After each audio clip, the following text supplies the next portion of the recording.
전능하사 천지를 만드신 하나님 아버지를 내가 믿사오며 그 외아들 우리 주 예수 그리스도를 믿사오니 이는 성령으로 잉태하사 동정녀 마리아에게 나시고 본디오 빌라도에게 고난을 받으사 십자가에 못 박혀 죽으시고 장사한 지 사흘 만에 죽은 자 가운데서 다시 살아나시며 하늘에 오르사 전능하신 하나님 우편에 앉아 계시다가 저리로서 산자와 죽은 자를 심판하러 오시리라.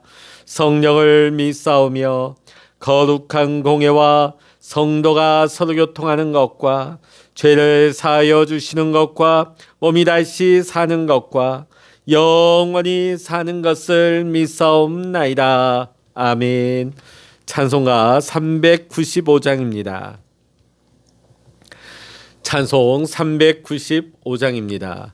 자비하신 예수여, 내가 사람 가운데 의지할이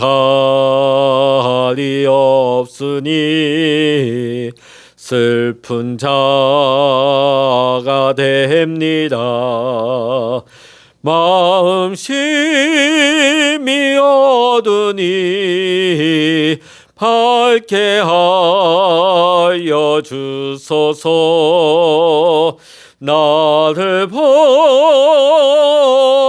보시고 항상 인도하소서. 죄를 지은 까닭에 나의 마음이 고나니 용서하여 주시고 쉬게 하여 주소서. 천국 가고 싶으나 나의 공로 없으니 예수 공로 힘입어 천국 가게 하소서. 허락하심 이루어 사랑 항상 있도다. 모두 이뤄주심을 나는 믿사옵니다. 그주 밖에 누구를 달리 찾아보리요.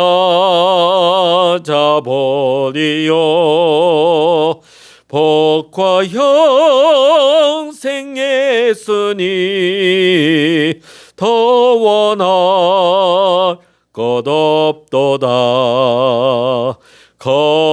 거룩하신 구주여, 피로 나 사셨으니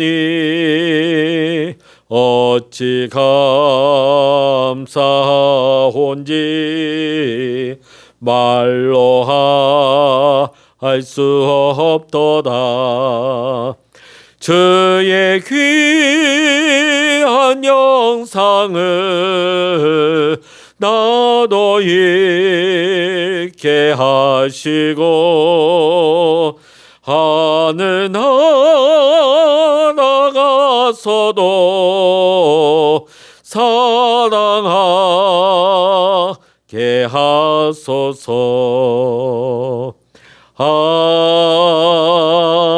아멘.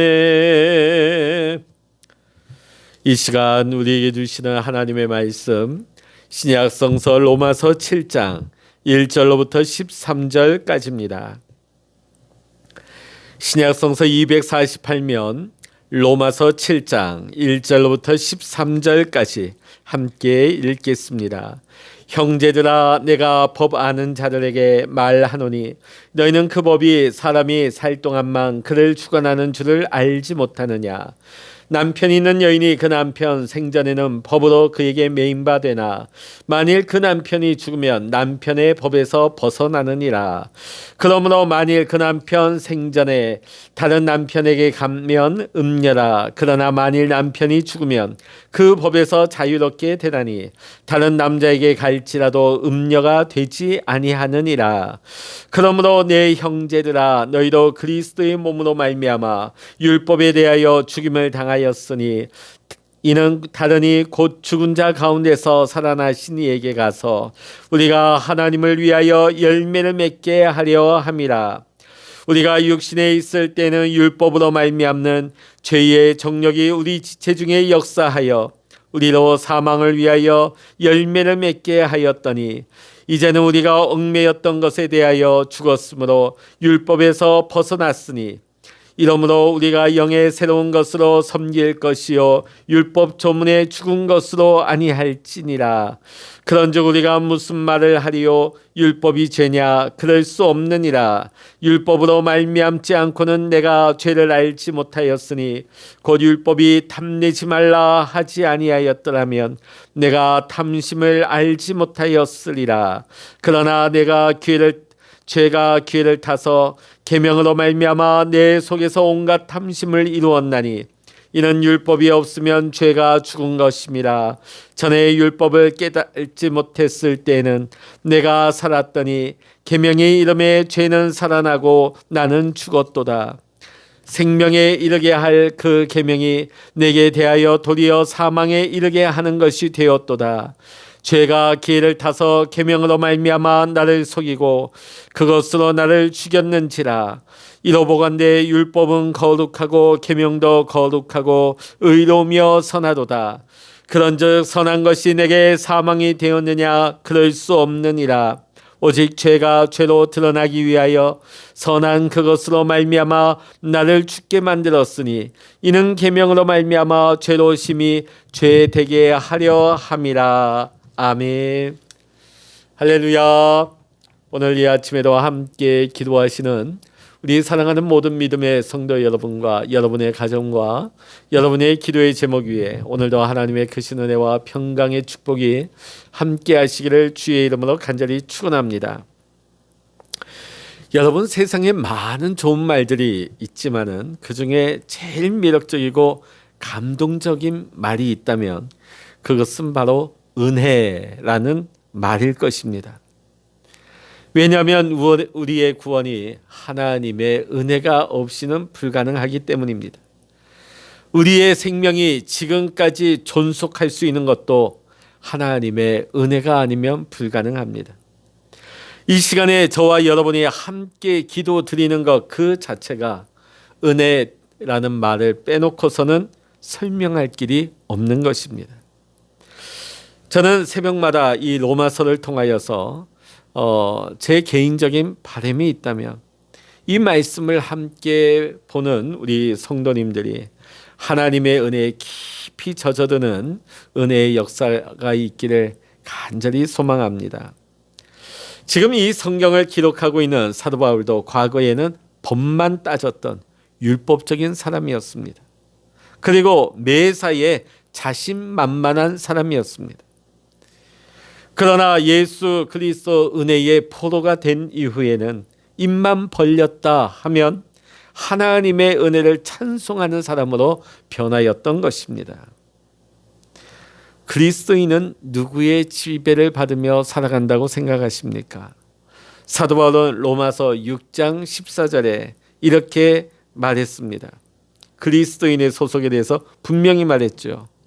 죄가 너희를 주관치 못하리니 이는 너희가 법 아래 있지 아니하고 은혜 아래 있음이니라. 즉 그리스도는 은혜 아래 있다는 것입니다. 우리의 소속은 은혜라는 거죠. 따라서 우리가 은혜의 지배를 받으며 산다는 것입니다. 그러나 실상은 저와 여러분들도 많은 갈등을 느끼고 있는 부분이 바로 사도 바울이 말한 이 부분일 것입니다. 마땅히 은혜의 지배를 받으면서 살아야 함에도 불구하고 율법의 지배에서 벗어나질 못하고 있다는 사실입니다. 한마디로 법으로 사는 것이 아니라 은혜로 살아야 하는 존재로 이제 우리가 세워졌는데 여전히 우리는 매사에 법 아래에 매여 살아간다는 것이죠. 그러다 보니까 우리의 삶에 기쁨도 없고 감격도 없고 자유함도 없게 되는 것입니다. 사도 바울 역시도 이런 고민을 하였던 사람으로 이러한 문제를 오늘 본문의 말씀을 통하여서 명쾌하게 해결을 하여 주고 있습니다. 특별히 바울은 이 문제를 해결하기 위하여 결혼 관계를 예로 들어서 우리에게 설명을 하고 있습니다. 누구든지 사람은 법이라는 테두리 안에서 살게 되어 있습니다. 국가에는 헌법이 있고 학교에는 교칙이 있고 교회 역시 교회는 교회법이 있습니다. 만일 우리가 법을 어기게 되면 거기에 대한 벌을 받는 것이 당연합니다. 그러기에 우리는 각자가 속한 곳의 법을 충실히 지켜 나가야 하는 것이죠. 자, 그런데 오늘 본문의 말씀에서 세상의 법을 말하고 있는 것이 아닙니다. 법이라 하는 것이 무엇입니까? 하나님의 법, 율법을 말하고 있는 것입니다. 그래서 오늘 우리는 율법과의 관계를 말하고자 하는 것입니다. 단도직입적으로 말한다면 우리가 율법 아래에서는 죄에서 해방될 수 없다는 사실입니다. 여러분이 아시는 대로 율법은 하라 아니면 하지 말라, 이 두 가지 종류입니다. 예수님 당시에도 유대인들 가운데서 하라는 율법이 무려 248가지였습니다. 하지 말라는 율법이 365가지였습니다. 도합 613가지였죠. 이런 많은 규정이 있다 보니까 얼마나 이런 것들이 사람의 삶을 얽어매었겠습니까? 이 규정을 다 지키려고 하다 보니까 혹시 어기지는 않을까 얼마나 불안했겠으며 그 삶에 무슨 자유가 있고 기쁨이 있겠습니까? 또 그런가 하면 이 법을 나름대로 지키면서 그 굴레에서 벗어나지 못하는 불쌍한 삶을 살아가게 되어 있습니다. 무엇 하나 실수하지 않으려고 언제나 긴장을 하게 되고 여유가 없게 되는 것이죠. 그리고 눈에 불을 켜고 금기사항을 지키려고 노력을 했고 또 그것을 못 지키는 사람들을 보면 도저히 이해가 가지 않고 도저히 용서가 되지 않았던 것입니다. 혹시 우리도 이러한 모습으로 살고 있지는 않습니까? 어느 집에 굉장히 폭력적인 남편이 있었다고 생각해 보십시다. 이 남편은 날마다 부인을 난폭하게 때리고 굉장히 거칠었습니다. 아내를 마치 노예처럼 취급했습니다. 조금이라도 말을 듣지 아니하면 주먹이 날라옵니다. 여러분, 이런 남편하고 어떻게 살 수 있겠습니까? 하루라도 마음 편하게 살 수가 없는 거겠죠. 그런데 이 남편이 이혼도 허락해 주지 않습니다. 남편이 허락한다 할지라도 성경이 이혼을 허락하지 않습니다.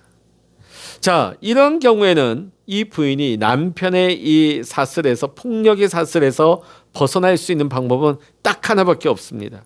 죽는 거죠. 누가 죽는 거예요? 남편이 죽으면 그것으로 해방이 되는 것입니다.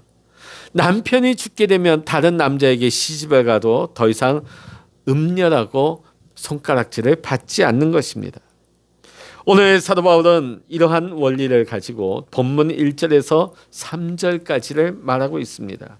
여기에서 우리가 무엇을 깨닫습니까? 옛 남편은 율법입니다. 이러한 율법 아래에서는 더 이상의 자유가 없는 것이죠. 그래서 이 옛 남편, 율법이 죽어야 합니다. 그리고 우리는 새 남편을 맞이하였습니다. 옛 남편이 율법이라면 새 남편은 예수 그리스도가 되시는 것입니다. 새 남편 대신 예수 그리스도가 우리 가운데 오셔서 우리를 옛 남편인 율법으로부터 해방하여 주시고 우리에게 참 자유를 주셨습니다. 무서웠던 그 옛 남편이, 그 율법이 죽음으로 우리가 죄에서 해방되어 구원을 받았습니다. 할렐루야. 여러분, 율법이 죽었다 하는 것은 무엇입니까? 이렇게 생각해 보시면 쉽게 이해가 되실 것입니다. 우리가 율법을 다 지킬 수 있습니까? 없습니까? 못 지키죠. 어떻게 율법을 다 지킬 수 있겠습니까? 600가지나 넘는 그 세미한 세세한 율법 조항들을요. 그렇기 때문에 예수님께서 오셨습니다. 예수님이 오셔서 저와 여러분이 지키지 못한 그 율법을 대신 지셨습니다. 그리고 십자가에서 다 이루어 주셨습니다. 예수님의 피로 그 율법을 완성하여 주신 것입니다. 그러므로 이제 우리들은 예수님만 믿으면 율법으로 말미암아 정죄받은 모든 죄에서 해방을 받고 참 자유를 누리게 되는 것입니다. 여기에서 우리는 문제의 해결을 얻을 수가 있는 것입니다. 예수님이 십자가에서 죽으심으로 모든 죄와 율법의 문제를 해결하여 주신 것처럼 우리가 날마다 그리스도 안에서 죽어야 우리의 죄와 율법으로부터 우리가 해방을 받을 수 있는 것입니다. 이 진리를 터득한 바울은 이미 살펴본 로마서 6장 8절에서 만일 우리가 그리스도와 함께 죽었으면 또한 그와 함께 살 줄을 믿노니 이렇게 말씀하였고, 갈라디아서 2장 20절에는 내가 그리스도와 함께 십자가에 못 박혔나니 그런즉 이제는 내가 산 것이 아니요 오직 내 안에 그리스도께서 사신 것이라고 했습니다. 우리가 정과 욕심을 십자가에 못 박아버리게 될 때에 악한 마귀의 유혹으로부터 우리는 자유할 수가 있는 것입니다. 내가 죽지 않고서는 다시 살아날 수가 없는 것입니다. 그래서 성경은 죽고자 하는 자는 살고 살고자 하는 죽으리라고 말씀하신 것이었습니다. 사도 바울은 이러한 원리를 깨달았기 때문에 나는 날마다 죽는다고 고린도전서 15장 31절에서 선언하였던 것입니다. 내가 살아서는 아무것도 할 수가 없는 것입니다. 나는 그리스도와 함께 죽었다고 매일같이 우리는 선언하면서 살아가야 하는 것입니다. 그렇게 될 때 이제 우리는 은혜 아래의 삶을 살아가게 되는 것입니다. 그러나 아직도 내가 살아있으면 내가 그 법 아래서 살게 되는 것입니다. 그러면서 우리는 뭔가를 할 수 있다고 착각하지요. 내가 무엇을 하였다고 자랑을 합니다. 그러면서 자신의 힘과 능력을 또 과시하고 자랑하지요. 교만해집니다. 우쭐해집니다. 내가 했다고 생각하기 때문입니다. 그러다가 안 되면 쉽게 좌절해버립니다. 사랑하는 성도 여러분, 우리의 자아가 예수 그리스도의 십자가와 함께 완전히 죽게 되어지면 교만도 없습니다. 좌절도 없습니다. 오직 하나님께 충성, 오직 감사, 오직 겸손만이 있을 뿐입니다. 이제는 옛 남편과 사별하고 새 남편이신 예수 그리스도와 함께 죽고 그리스도와 함께 우리는 부활하였습니다. 이제는 그 어떤 세력들도 우리를 넘어뜨릴 수가 없는 것입니다. 더 이상 율법이 우리를 주장할 수가 없습니다. 더 이상 우리를 괴롭힐 수가 없게 되는 것입니다. 왜냐하면 새 남편이신 예수 그리스도가 우리를 다스리시기 때문입니다. 예수 그리스도가 우리의 남편이 되어 우리를 양육하고 우리를 보호하고 계십니다. 그러기에 우리가 과거에 누릴 수 없었던 옛 남편 아래 신음하고 그 폭정에 시달리던 우리에게 이제는 주님께서 새 남편 되신 예수님께서 참된 평화와 안식을 주시는 것입니다. 오늘 본문의 4절의 말씀, 로이드 존스 목사님은 로마서 7장 4절의 말씀을 복음의 핵심이라고 말하였습니다. 다시 말씀드리자면 새 남편이신 예수 그리스도를 통하여서 우리는 옛 남편인 율법에서 해방을 시켜주신 것은 하나님께서 하나님을 위하여 열매 맺게 하려는 것이라고 오늘 말씀하고 있습니다.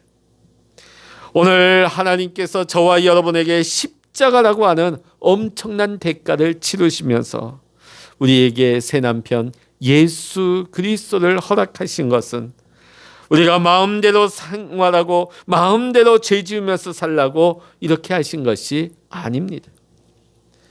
우리 하나님이 십자가의 피 흘리심을 통하여서 새 남편 예수 그리스도를 우리에게 주신 것은 우리로 하여금 열매 맺고자 하는 하나님의 소원이 있기 때문입니다. 오늘도 하나님은 우리가 열매 맺기를 원하고 계십니다. 그래서 지금까지 인내하시며 우리에게 계속해서 걸음을 주고 계시는 것입니다. 우리가 지금까지도 찍힘을 당하지 않고 우리가 살아간다 하는 것이 내가 마치 잘나서 내가 열매를 잘 맺어서 내가 그렇게 살고 있지 않는가, 우리가 그렇게 착각하고 교만스럽게 살다가는 정말 큰 코 다치는 것입니다. 마지막 순간 우리는 불심판을 면할 길이 없게 되는 것입니다. 오늘도 하나님께서는 한 사람도 멸망하지 아니하고 다 회개하여서 하나님이 기뻐하시는 의의 열매, 성령의 열매, 빛의 열매를 맺을 수 있도록 지금도 참고 기다리시고 계시는 것입니다. 이것도 모르고 정신 차리지 못하고 하나님이 우리에게 허락하신 은혜를 남용하고 있는 사람들이 얼마나 많은지 모릅니다. 여러분, 우리가 하나님의 은혜를 얼마나 바로 알고 있는지가 굉장히 중요합니다.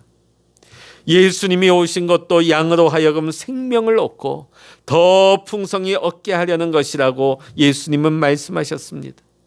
나 같은 죄인을 법으로 다루지 아니하시고 하나님의 은혜로 다루신 것을 깨닫게 되어지면 우리는 생명 다해 하나님께 충성할 수밖에 없습니다. 우리가 예수님의 십자가의 사랑을 깨달을 때에 더 이상 우리는 옛 남편에 얽매이질 않습니다. 더 이상 죄의 종노릇 할 수가 없는 것입니다. 우리들의 새 남편이신 예수 그리스도를 통하여서 이제는 율법과도 이제는 죄와도 상관이 없는 새로운 존재로 만들어 주셨습니다. 오직 새 남편만 따라올 수 있도록 하였는데 여전히 우리가 세상적인 남편을 모시고 살아간다면 어떻게 되겠습니까? 예수님이 저와 여러분을 사랑하기에 우리에게 생명을 주시지 않으셨습니까? 여러분들이 자식을 사랑하기에 모든 것을 주듯이 오늘 하나님께서 우리를 사랑하셔서 우리의 모든 것을 주셨습니다. 우리는 정말 예수님을 사랑하고 있습니까? 우리가 예수님을 정말로 사랑한다면 우리가 예수님의 말씀을 들을 때에 어찌 반응하지 않을 수 있겠습니까? 우리의 새 남편 되신 예수님은 폭군이 아니십니다. 우리의 필요를 채워주시는 분이 되시고 우리의 모든 것을 우리의 죄와 사망 가운데서 우리를 해방하여 주신 예수 그리스도가 되십니다. 예수님의 십자가는 사랑의 완성입니다. 그러므로 우리들은 사랑으로 은혜로 날마다 받으면서 예수님 안에서 순종하며 살아가는 삶을 살아야 할 줄로 믿습니다. 그리고 넉넉한 은혜로 말미암아 우리 주위의 모든 사람을 은혜로 대하시기를 이 시간 주의 이름으로 간절히 축원합니다. 기도하시겠습니다. 할렐루야. 하나님 아버지, 우리가 옛 남편인 율법 아래서 우리는 신음하며 어떤 기쁨과 자유도 누리지 못하였습니다. 그러나 이제 새 남편 대신 예수 그리스도로 말미암아 우리는 생명을 누리며 참된 평안과 안식을 누리며 자유를 누리게 되었습니다. 우리가 신랑 대신 예수 그리스도 안에서 새 생명 받은 자 되었으니 우리가 옛사람의 삶으로 돌아가지 말게 하시고 옛 습관을 쫓아 사는 자 되지 말게 하시고 하나님의 놀라운 은혜와 사랑을 입은 자 되었으니 오늘도 우리가 살아갈 때에 이 은혜와 사랑을 받은 자로 살게 하시고 은혜가 될 뿐만 아니라 이 은혜를 우리 주위에 베풀 수 있는, 은혜를 알고 은혜를 나눌 수 있는 우리 모두의 삶이 될 수 있도록 주여 인도하여 주시옵소서. 오늘도 우리의 기도에 귀 기울이시며 우리의 작은 신음에도 응답하시는 하나님을 의지하고 하나님을 찬양하며 우리 주 예수 그리스도의 이름으로 간절히 기도하옵나이다. 아멘. 찬양하라 내 영혼아, 찬양하라 내 영혼아, 내 속에 있는 것들아 다 찬양하라.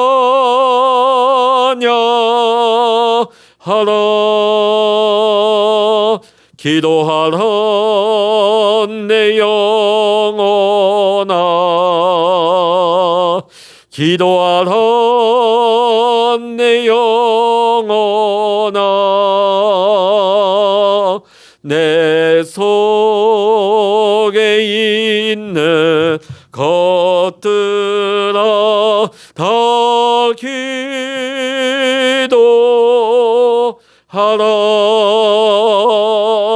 주여 일창으로 합심하여 기도하십니다. 주여